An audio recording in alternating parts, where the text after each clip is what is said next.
Terima kasih Anda masih bersama kami. Partai Solidaritas Indonesia menduga proyek revitalisasi Monas tidak transparan sejak awal. Ketidaksesuaian alamat pemenang tender mengindikasikan syarat administrasi proyek ini tidak terpenuhi. Dugaan korupsi pada proyek revitalisasi Monas dilaporkan DPW PSI DKI Jakarta ke Komisi Pemberantasan Korupsi KPK. KPK meminta PSI melengkapi berkas laporan terutama dokumen kontrak proyek. Meski belum bisa menjelaskan dugaan nilai kerugian proyek, fraksi PSI DPRD DKI tetap mendorong revitalisasi Monas menjadi perhatian KPK. Jadi sebenarnya kan proses lelang itu kan salah satu syaratnya adalah bagaimana secara administrasi harus bisa dipertanggungjawabkan. Nah ini kan berarti dugaan awal di mana ada ketidaksesuaian. Makanya kami ingin melakukan konfirmasi lanjutan dan juga penelitian lebih lanjut terhadap kesesuaian tersebut dan administrasi yang terjadi dalam proses lelang revitalisasi Monas tersebut. Tapi pada prinsipnya inilah dan indikasi awal dan bukti komitmen kami menjalankan fungsi pengawasan tidak hanya di perencanaan penganggaran tapi juga pada proses pelelangan atau pengadaan barang dan jasa. Meski penuh pro dan kontra, proyek revitalisasi Monas terus berlangsung. Kontraktor proyek itu PT Bahana Prima Nusantara menegaskan perusahaannya bukan kontraktor abal-abal. Namun hal ini menjadi pertanyaan bagi Partai Solidaritas Indonesia. Dari hasil penelusuran, PSI melaporkan dugaan kontraktor fiktif ke KPK.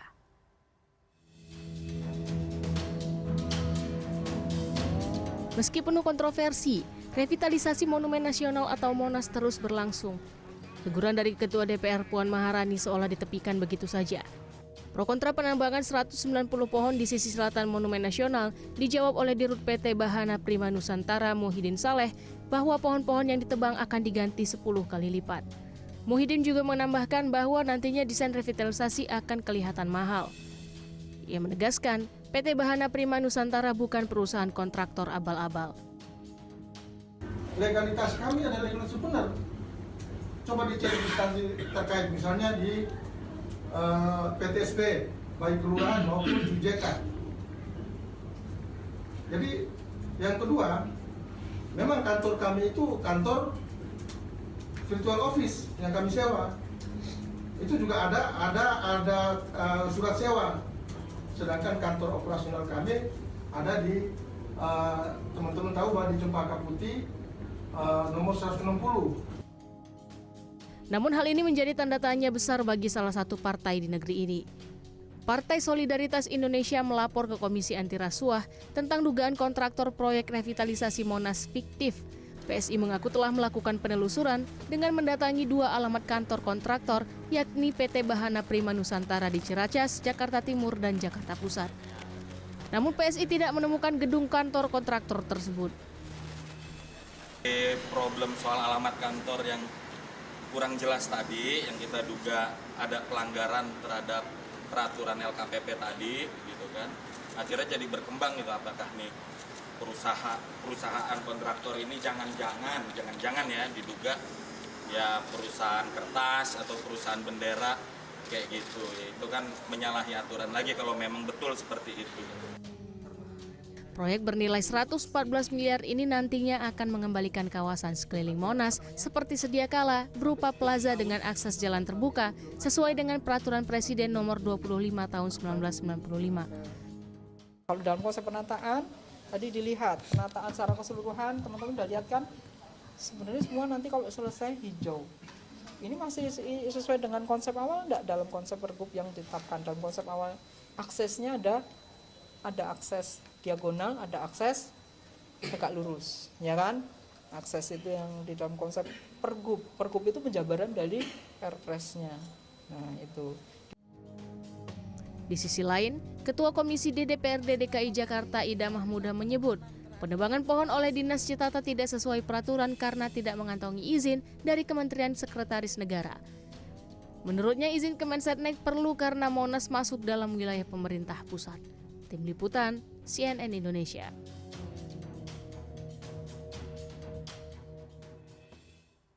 Revitalisasi Monas terus mengundang polemik mulai dari penebangan ratusan pohon, dugaan kontraktor fiktif, hingga yang terbaru izin atau persetujuan yang belum diajukan. Saat ini kawasan Monas menjadi salah satu ruang terbuka hijau yang jumlahnya makin sedikit di Jakarta. Semestinya Jakarta memiliki 30% RTH, tapi sekarang hanya 14%.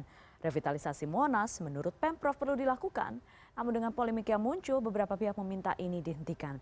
Kita bahas malam ini bersama narasumber sudah hadir di studio Patriot Muslim, anggota tim advokasi PSI. Mas Patriot, selamat malam. Ya, Terima kasih malam. sudah hadir malam hari ini. Dan saya juga masih menunggu kehadiran dari satu narasumber saya lagi, yaitu Nirwono Yoga, pengamat tata kota Universitas Trisakti, masih dalam perjalanan ke studio ini. Mas Patriot, saya mau konfirmasi lagi. Jadi terkait hal-hal yang kemarin dilaporkan ke KPK itu apa? Seberapa sahih data yang dimiliki teman-teman PSI sampai firm melaporkan ke KPK?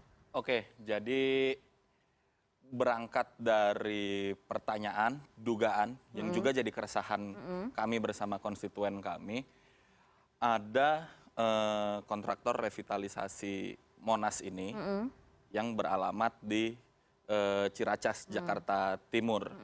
Itu datanya kita dapat dari website resmi LPSE. Tapi ternyata setelah tim kami menelusuri ke sana, juga dibantu beberapa wartawan dari media nasional gitu kan. Ternyata di sana tempatnya ya nggak kayak kantor gitu kan, ada di pemukiman yang padat, terus ternyata itu virtual office, ada 30 lebih perusahaan yang beralamat di kantor itu. Dengan papan nama yang ada Beragam. di luar. Oke. Ya, terus menurut keterangan dari si pemilik tempat bahwa kantor PT Bahana ini itu beralamat di Jalan Letjen Suprapto, daerah Cempaka Putih, Jakarta Pusat. Dan di situ pun juga kami nggak menemui di Jalan Letjen Suprapto nomor 60 gitu kan.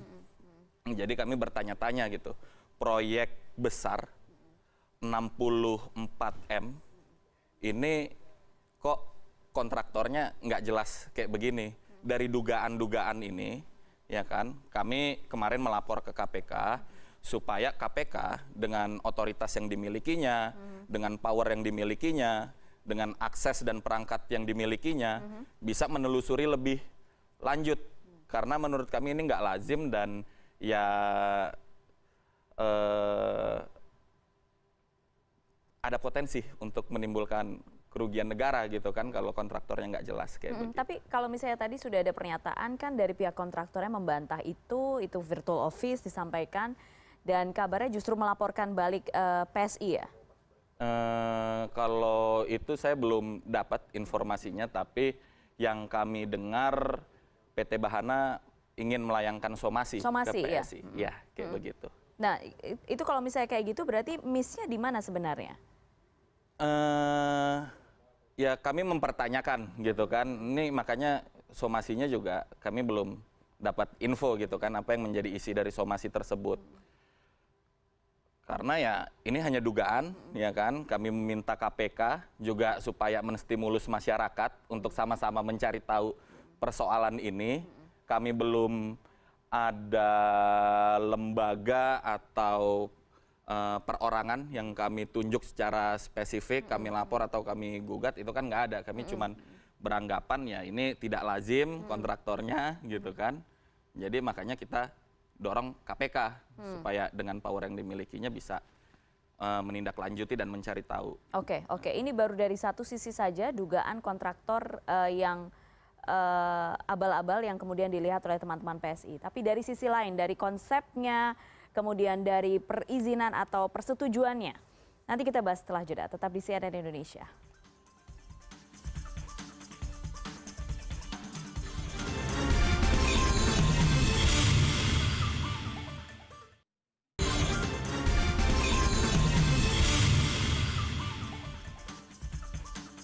Ya, dan Anda kembali bersama kami masih membahas soal polemik revitalisasi Monas yang masih saat ini berlangsung.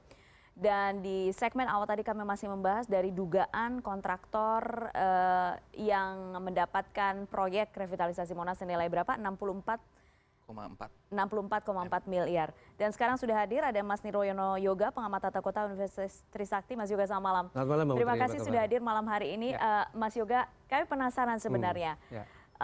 Tiba-tiba ada soal revitalisasi ini, kemudian sebenarnya ini berangkat pada Perpres 25 tahun 95 kan? Tapi sebenarnya konsepnya yang diharapkan di Perpres itu tuh seperti apa sih? Apakah memang yang sesuai dengan yang berlangsung sekarang? Ya betul, jadi ini nanti bukan menjadi PR-nya DPRD juga ya. Kalau kita bandingkan antara Kepres 25 tahun 1995 tentang penataan Taman Monas secara keseluruhan, itu berbeda dengan master plan yang sedang digarap sekarang. Ya.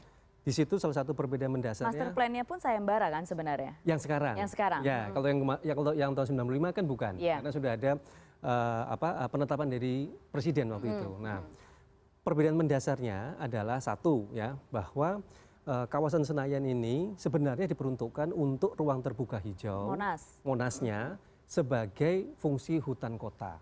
Jadi jelas di situ. Dengan demikian, maka yang harus dilakukan adalah konservasi. Jadi lebih menghijaukan kawasan Monasnya, mempertahankan Tugu Monas dan sekitarnya, gitu. Jadi tidak ada usulan untuk penambahan bangunan perkerasan yang justru mengurangi daerah resapan Monas itu sendiri. Taman Pandang, kemudian air mancur, itu sebenarnya nggak ada? Sebenarnya tidak ada. Konteksnya kalau kita bicara jadi itu untuk fungsi, kosmetiknya kurang lebih. Nah, kembali kalau kita lihat desain yang hari ini dikeluarkan, itu kan unsur beautifikasinya lebih kuat. Plaza, amphitheater, terus kemudian air mancur yang ini justru bertentangan atau kontradiksi dengan tujuan awal Monas sebagai hutan kota tadi. Nah, kalau kita bicara ruang terbuka hijau, berarti kan kalau bicara ruang terbuka hijau justru harusnya maksimal tidak boleh dari 20-30% saja yang boleh diperkeras. Yang diperkeras. Kalau kita bicara, yang sekarang kondisi Monas itu sudah berapa persen perkerasan? Kalau yang sebelum ada revitalisasi ya, sebelum ada revitalisasi, sebelum proyek. Tugu Monas dengan 4 jalan silang itu di bawah 20%. Ya, jadi sebenarnya sudah memenuhi aturan. Ya, dengan luas 80 hektar. Itu sebenarnya sudah komposisi ideal. Makanya tadi disebutkan dengan penetapan sebagai hutan kota harusnya dilakukan oleh Pemprov DKI adalah menghijaukan lebih hijau lagi kawasan Monas tersebut. Nah, ini sebenarnya sudah dimulai zamannya Pak Fosibowo misalnya. Beliau membuat kebun koleksi pohon langka. Ya, salah satunya nama-namanya tuh. Nama-nama pohonnya dari seluruh Nusantara ya, itu. Kemudian Pak Jokowi dan Pak Ahok itu meneruskan dengan menata perkerasan kawasan yang ada sekarang. Ya, jadi tidak ada penambahan ya.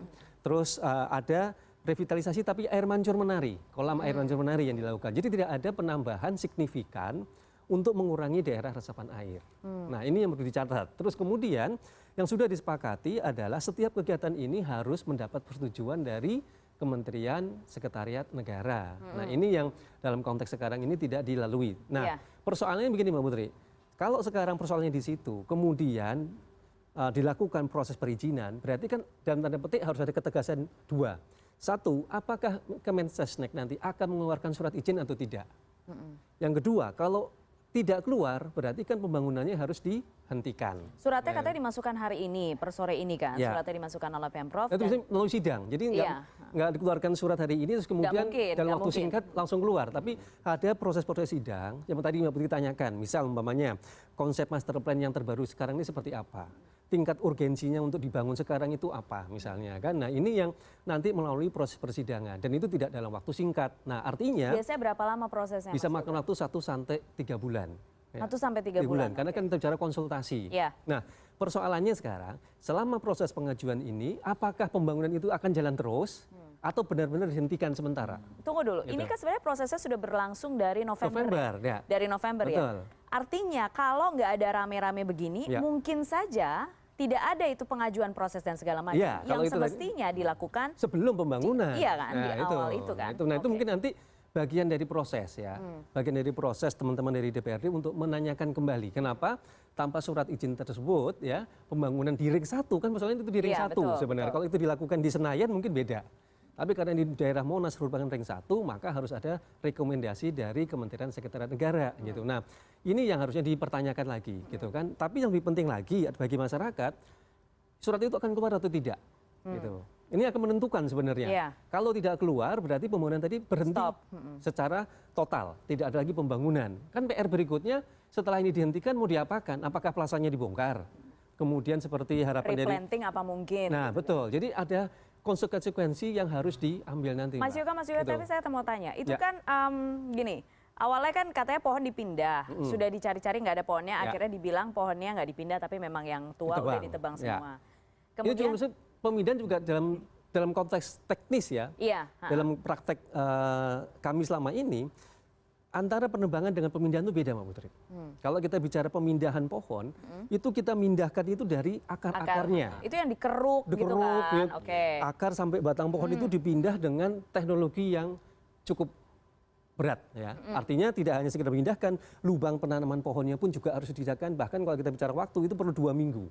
Proses penyiapan akar pohonnya sama dengan penyiapan lubang pohonnya. Itu satu pohon. Kalau 190 berapa lama? Jadi prosesnya pasti membutuhkan waktu yang lama. Dan kalau menurut Anda ini dipindahkan atau ditebang? Ditebang kalau praktis di lapangan.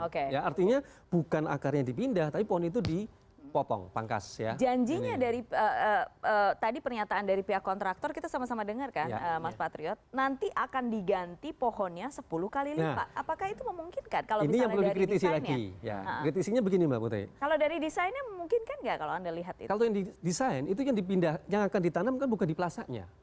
Jadi plasa, amphitheater dan air mancur itu justru tidak ada tanaman yang signifikan ya. Artinya bukan pohon-pohon besar. Yang satu garis lurus itu karena biasanya yang akan ditampilkan adalah kesan monumental. Kalau kesan monumental dalam arsitektural ini adalah bagaimana ruang yang monumental tadi, lapang, kita bisa melihat Tugu Monas itu dengan langsung. Ini mungkin kayak desainnya. di Washington DC ya. Oke. Saya ngebayangin kan sama-sama monumen nasional. Betul, ada monumen dari ada kolam air panjang itu, terus lapangan rumput gitu. Nah, kira-kira kesan monumental itu yang ditampilkan dalam konsep desain yang sedang ditawarkan itu gitu ya. Nah, kalau konteks seperti itu justru nanti melanggar dari aturan yang tadi saya katakan, yaitu di dalam rencana detail tata ruang itu disebutkan bahwa Monas ini ditetapkan sebagai hutan kota. Peruntukannya itu ruang terbuka hijau dengan fungsi jelas untuk hutan kota. Artinya yang dilakukan bukan revitalisasi, tetapi konservasi. Menambah pohon lebih banyak. Itu dari istilahnya pun sudah salah. Beda. Ya, sudah tidak konsisten dengan penetapan Monas sebagai hutan kota. Nah ini menurut saya juga nanti perlu dipertanyakan. Karena ini yang mengatakan adalah peraturan daerah. Gitu ya. Jadi itu jadi pertanyaan. Mas Patriot, kalau misalnya sebenarnya stance teman-teman PSI sekarang yang di DPRD itu meminta ini berhenti, atau bagaimana sebenarnya? Atau sementara, itu beda sementara atau gimana sebenarnya? Stance teman-teman PSI. Itu jadi ranah perwakilan dari PSI yang duduk di fraksi PSI. Khususnya Komisi D ya? Komisi D. Ya, betul. Tapi kenapa kita melakukan ini? Tadi kan juga saya sempat dengar gitu kan dari pihak kontraktor, ini belum selesai kok sudah dipermasalahkan gitu kan. Ini laporan yang terlalu prematur ke KPK, kata si pihak kontraktor seperti itu. Tapi kami berkeyakinan bahwa apa yang kami lakukan ini adalah untuk preventif, untuk pencegahan gitu kan. Jadi sebelum ini berlanjut lebih jauh gitu kan, ya lebih baik kita kritisi lebih dulu gitu. Dan lagi-lagi ini bukan untuk mencari-cari siapa yang salah dan lain sebagainya, tapi ya untuk supaya ada perbaikan gitu kan. Kalau memang ini sudah sesuai dengan aturan-aturan yang berlaku ya bagus, alhamdulillah. Tapi kalau belum ya harus ada perbaikan-perbaikan tentunya dari Pemprov. Tapi sebegitu yakin PSI benar-benar sampai kekeh harus langsung ke KPK persoalan revitalisasi Monas ini. Data-data yang sudah dimiliki apa sih, kejanggalan yang dimiliki kalau misalnya dari berkas saja atau dari kontrak saja, apa yang dimiliki? Ya, kembali ke yang tadi saya sampaikan gitu. Berangkat dari alamat kantor yang sudah tidak jelas saja gitu kan, yang mana ada peraturan LKPP nomor 9 tahun 2018 bahwa alamat kantor itu harus tetap dan jelas. Nah ini kan nggak jelas gitu kan, kita ke Ciracas Jakarta Timur ternyata virtual office gitu kan, kita ke Letjen Suprapto juga ya ada perdebatan nomor 60 atau nomor 160 gitu kan. Kalau nomor 160 ternyata itu kantor Gapensi begitu kan. Yang di nomor 60 nggak ketemu? Kami nggak nemu sih waktu itu, kami tanya beberapa orang yang ada di sekitar situ, tukang parkir dan lain sebagainya. Sehingga kami jadi ya lagi-lagi bertanya-tanya gitu kan. Proyek 64M gitu kan dari uang pajak kami, pajak orang tua kami juga gitu kan. Ini kok dikelola sama perusahaan kontraktor yang belum jelas menurut kami kayak begitu. Dan ya ini sangat kita sayangkan aja seperti itu. Oke. Menarik sebenarnya soal ini Mas Yoga, karena Iya, bagaimanapun Mbak. kan kalau misalnya dilihat dari tata kota tentu berkaitan juga dengan administrasi yang berlangsung Ya. di dalamnya. Ya. Bisakah dikatakan proyek ini memang sudah cacat administrasi sejak awal? Ya, nanti teman-teman bisa menelusuri dengan mudah ya. Kalau penggunaan anggarannya itu adalah tahun anggaran 2019, maka secara administrasi itu kan harusnya sudah selesai per 31 Desember 2019. Sehingga kejelasan setelah Januari sekarang masih ada pelaksanaan pembangunan, harus ada berita acara dulu. Kenapa pembangunan tadi masih berjalan di tahun 2020 ya. Betul. Nah, ini penting untuk mengetahui apakah pekerjaan tersebut dilakukan pengawasan dengan baik atau tidak. Ini secara administrasi ya. Kemudian yang kedua yang tidak kalah penting adalah di tahun 2020 tadi ini ya, apakah ada anggaran baru di luar 2019 ya, untuk kelanjutan pembangunan revitalisasi Monas. Karena bagaimanapun kan gitu kalau ini multi years kan 2019 sampai 2021 ya. Nah, itu nanti dicek itunya Mbak Putri, gitu kan. Kalau itu tadi multi years pasti nanti ada tahapan-tahapannya ya. Nah, sekarang yang dipersoalkan oleh teman-teman PSI umpamanya, angka 64 ini tahun anggaran 2019 saja tanpa 2020 misalnya, yang berarti itu harus selesainya di 2019 misalnya. Kalau dari angkanya itu pasti bukan multi years. Kalau multi years biasanya lebih besar dari angka 64 ya. Nah, ini menurut saya yang perlu dicek kembali. Nah, kemudian di 2020 ini mumpung masih awal tahun, segera sisir kembali. Apakah ada anggaran, misal anggaran revitalisasi kawasan Monas lanjutan misalnya, atau tahap 2 gitu kan. Nah, ini nanti bisa dicek angkanya dan kemudian teman-teman bisa mengkritisi apakah memang urgensi apa tidak. Terus kemudian yang perlu dicek lagi adalah apakah di 2020 ini ada juga program-program revitalisasi yang mirip seperti ini, serupa seperti ini, tapi dilakukan di tempat lain mamanya. Dengan memangnya ada Mas Yoga, atau Mas Yoga sudah ada informasinya jangan-jangan? Ya, secara teknis begini biasanya. Dinas Pertamanan itu melakukan dua hal biasanya. Satu, pembangunan ruang terbuka hijau baru. Dua adalah revitalisasi ruang terbuka hijau yang sudah ada.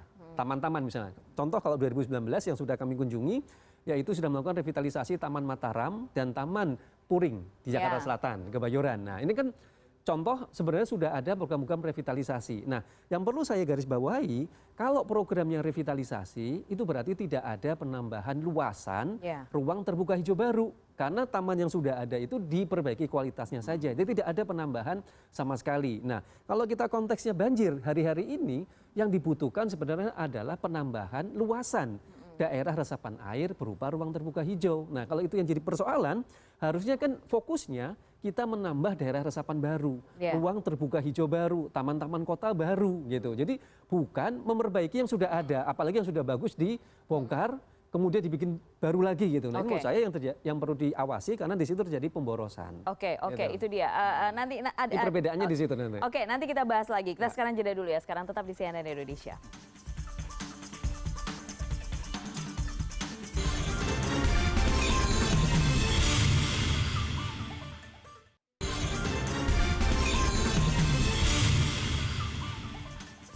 Ya, Anda masih bersama kami di CNN Indonesia. Kami masih membahas soal revitalisasi Monas yang sejak awal mengundang polemik. Tidak sejak awal sebenarnya. Ini awalnya November, tapi kemudian ramai sekarang, kemudian baru dibahas dan ternyata masih belum mendapatkan persetujuan dari Kementerian Sekretaris Negara. Mas Yoga, kalau misalnya melihat begini deh, dari rencana tata kotanya, ini kan bagaimanapun pasti sudah masuk kan? Jadi apakah tapi ini memang menjadi prioritas sekarang yang soal revitalisasi Monas ini sebenarnya? Ya justru itu yang menurut saya yang perlu dikritisi ya. Kalau kita melihat dari banjir besar di 2020 awal ini ya, harusnya kan fokus pemerintah adalah untuk menambah daerah resapan air yang baru. Artinya penambahan ruang terbuka hijau baru gitu ya. Dengan konteks seperti itu harusnya penggunaan anggaran itu digunakan untuk menambah atau membangun ruang terbuka hijau yang baru. Konteksnya seperti itu. Nah, ini yang menurut saya seringkali terjadi penghamburan anggaran rakyat ya. Revitalisasi digunakan untuk meningkatkan kualitas ya, taman-taman yang sebenarnya cukup bagus lah untuk ukuran Jakarta tuh ya tidak jelek-jelek amat lah sebenarnya. Apalagi kalau bicara Monas konteksnya ya. Monas ini kan ring 1.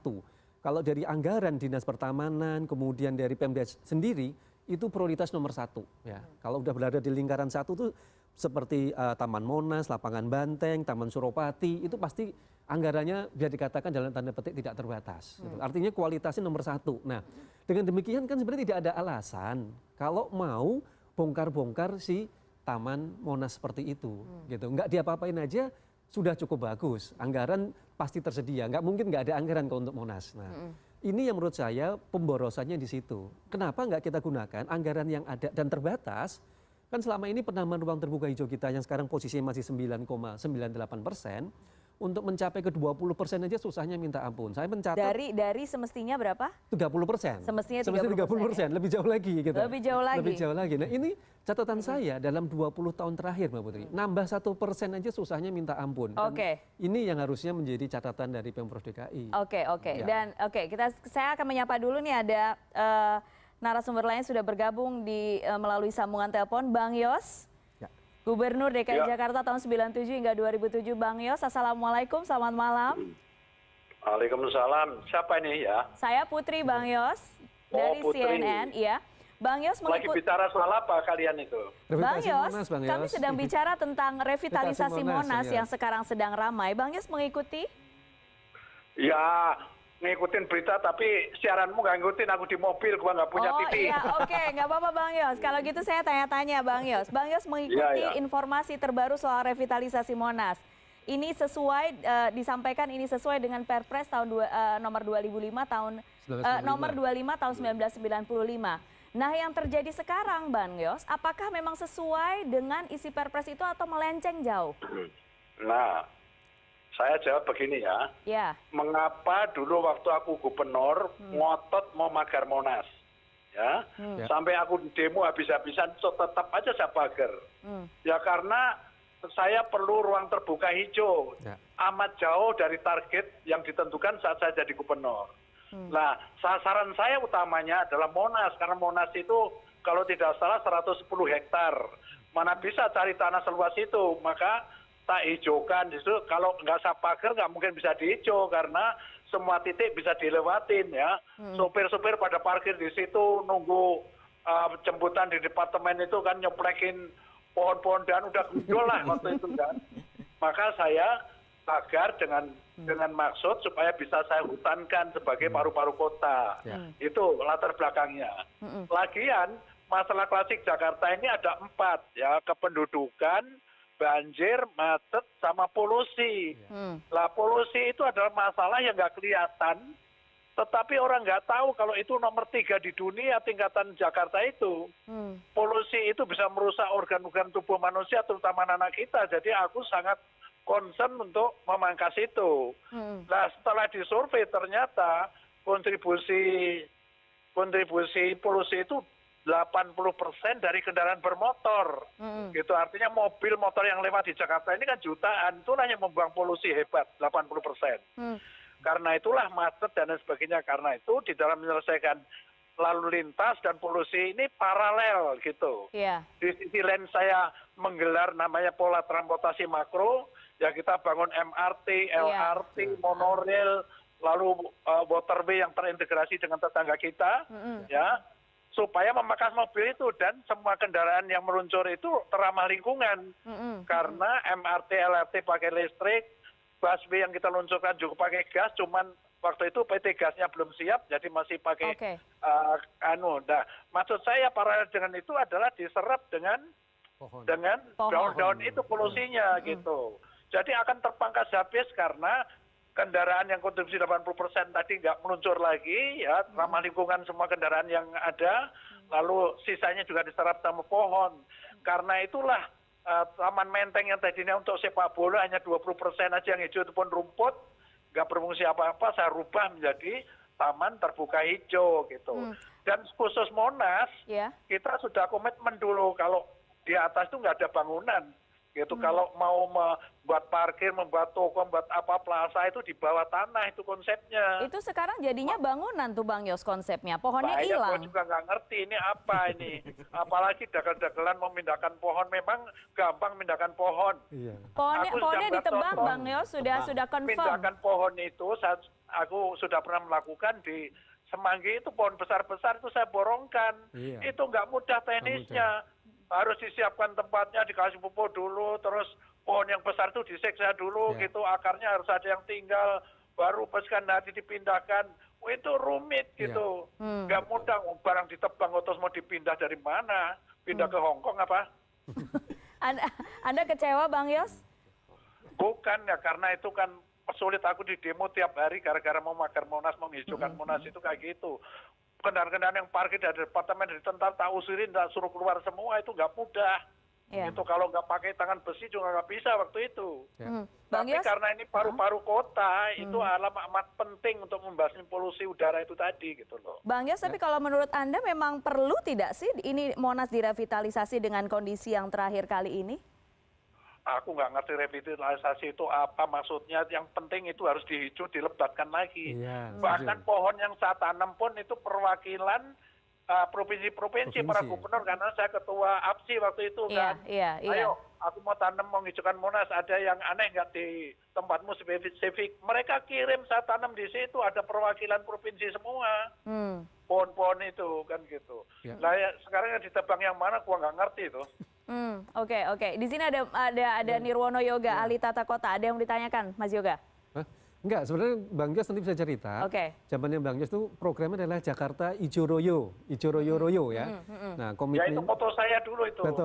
Betul sekali Bang Yos. Jadi sebenarnya komitmennya sudah ada gitu. Kayak yang tadi saya katakan, Monas ini jadi hutan kota. Jadi ini kan sudah di track yang lurus sebenarnya. Sudah benar, tinggal gubernur-gubernur selanjutnya itu kan menambah banyak pohon lagi gitu. Jadi ini menurut saya yang kebijakan hari ini itu justru berlawanan dari konsep awal yang sudah ditetapkan tersebut. Bang Yos, kalau kata kontraktornya ini sekarang ditebang 200 pohon, tapi nanti katanya diganti 10 kali lipat, Bang Yos. Nah, 10 kali lipat itu mau ditanam di mana sekarang? Gitu loh. Nah, pokoknya begini ya, itu sudah aturan saya lama waktu itu, kalau ada satu pohon tebang ganti 10. Gitu. Jadi semua kawasan yang bisa tanamin aja, yang sudah ada, yang kurang lebat ditambah lagi. Prinsipnya itu. Maka dulu Jalan Tamrin Sudirman pun saya hijaukan. Cuman karena pembangunan RT ditebangin semua pun aku sudah sedih banget kan. Nah sekarang saya lihat diganti gitu. Nah kalau Monas, kalau itu saya dengar untuk plaza sudah di semen, mana bisa ditanamin pohon. Jadi Bang Yos, kalau menurut Anda saran dari seorang gubernur tahun 97-2007 ini di stop atau bagaimana? Saran saya itu begini ya, gubernur ke gubernur itu, makanya saya dulu nggak keminter, saya jadi gubernur itu dari Ali Sadikin, Pak Yoga, semua tak kumpulin setiap bulan. Saya tanya apa ada saran untuk saya, apa ada koreksi untuk saya gitu. Itu menjadi penting ya. Kalau kita jadi pemimpin sudah merasa pinter, sudah 50% gagal dia, kan gitu kan. Kalau aku jujur aja tentara bisanya perang, saya harus banyak tanya sama orang supaya nggak salah. Gitu loh. Gitu sampai saya paham betul masalahnya apa gitu, baru aku lakukan itu. Tapi kalau saya sudah putuskan, jangan aku ditemo, ditodong pesto juga aku tetap aja saya lakukan kalau aku udah yakin itu benar. Gitu loh. Termasuk menghijaukan Monas waktu itu ya, Bang Yos ya? Monas itu kan saya udah konsultasi kemana, hijaukan aja Pak. Malah ditantang Mas Wiranto, kowe jadi gubernur hebat kalau bisa nata Monas, apa yang nggak bisa nata aja. Oke, Bang Yos, terima kasih banyak sudah bergabung malam hari ini ya. Terima kasih Bang Yos. Assalamualaikum. Waalaikumsalam warahmatullahi wabarakatuh. Mas Yoga terakhir dari Anda sedikit. Jadi, nanti terakhir Mas. Pada akhirnya kalau memang concern kita terhadap lingkungan, banjir dan sebagainya, maka prioritaskan itu dengan jelas. Tadi ya, kalau bicara revitalisasi Monas, maka jalan terbaik, bahkan Ketua DPR juga sudah menyarankan untuk menghijaukan kembali, maka jalan terbaik adalah hentikan program revitalisasi Monas, hijaukan kembali ya. Kalau tadi yang ditebang hampir 200, warga DKI suruh menggalang dana, nyumbang pohon lebih dari 200, menurut saya juga bisa. Pohonnya juga harus besar gitu Mbak. Artinya pohonnya yang ditebang besar, kita harus nanya juga besar gitu. Karena kalau selama ini aturannya 1 pohon 10 pohon, itu digantinya nggak setara. Betul. Jumlahnya aja 10 gitu ya. Tapi 10, kecil-kecil. tapi ukurannya lebih kecil, bahkan hanya 1/5 dari ukuran yang ideal gitu. Jadi menurut saya bukan masalah 10 kali lipatnya, tapi pohonnya diganti minimal hampir setara dengan pohon yang ditebang. Dan itu bukan pekerjaan mudah menurut saya. Tapi ini memberi pelajaran bahwa kalau kita membangun jangan asal menebang pohon, itu satu. Kedua, kita kan sedang mengalami banjir ya. Ini puncak musim hujan akan datang. Mohon pemerintah DKI termasuk juga terutama gubernur dan jajarannya lebih fokus untuk mengatasi banjir. Ini yang lebih penting ke depan dengan menambah ruang terbuka hijau, daerah resapan air dan seterusnya. Oke, jalur yang ditempuh mungkin oleh Mas Yoga dan teman-teman berbeda terkait revitalisasi Monas ini dengan teman-teman dari PSI yang kemudian menempuh jalur hukum. Dan itu masih akan terus dilakukan, Mas Patriot ya? Ya, mengawal sampai di KPK gitu kan? Betul, akan terus kami lakukan. Jadi kenapa kita berangkat dari permasalahan alamat kantor? Jadi kami bertanya-tanya gitu, proyek besar 64M, kantor yang nggak jelas. Ini karyawannya pada kerja di mana? Staf ahlinya pada ngantor di mana? Oke. Kayak Maksudnya begitu. dari hal Alat sederhana beratnya aja gitu ya? Alat beratnya pada disimpan di mana gitu kan? Apa jangan-jangan berangkat dari kecurigaan kami? Jangan-jangan kami menduga ya ini perusahaan kertas atau perusahaan bendera gitu kan yang dipakai. Pun kemarin kita ke KPK gitu kan, ada sempat beredar di beberapa media massa yang bilang katanya laporan kita ditolak KPK, itu nggak benar gitu. Pada nyatanya kemarin saat kami ke sana, KPK minta untuk kami mencari beberapa berkas untuk memperkuat laporan kami, dan kami udah bersurat ke Kepala Dinas Citata dan ke BPBJ gitu kan, DKI untuk meminta Jakarta data-data ya? Untuk meminta berkas-berkas tersebut, dan kita siap bergandengan tangan dan sinergis dengan KPK untuk memastikan menjernihkan. Oke, baik. Mas Patriot, terima kasih. Terima kasih malam ini. Mas Yoga, terima kasih banyak. Kita lihat ini perkembangannya bagaimana. Dan setelah jeda, kami hadirkan informasi Kapolri Idam Aziz memastikan keamanan menjelang perayaan Imlek 2020 dengan membentuk satgas di beberapa kota. CNN Indonesia segera kembali.